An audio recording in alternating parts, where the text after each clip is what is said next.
Parece moi sinxelo, pero ten a súa ciencia. Os expertos na materia din que algo que non ten segredos, pero que para facelo hai que ter experiencia. Ela, Elena, corouse hoxe como a campioa do concurso Vila García. No hai secreto, lo suyo es trabajar todos los días, y que te guste la caña y nada, no hay secreto.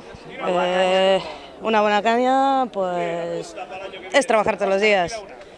Son muchos años, mucho trabajo y, bueno, que te guste el trabajo. Ela ten 15 anos de experiencia ás súas costas e unha das actuais camareiras do Tablizo. Preguntámoslle por como é a caña perfecta e tentamos resolver o eterno debate: canta escuma debe ter unha caña ben tirada. Tiene que llevar lo suficiente como para que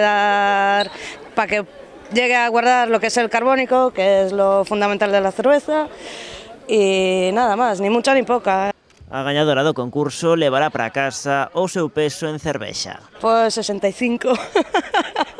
No concurso de tiraxe de cañas participaron os establecementos que conforman a ruta do Destapa. O certame desta mañá dá o pistoletazo de saída a unha intensa semana en Vila García, naquela a cervexa e elas, as tapas, serán as protagonistas unha vez máis.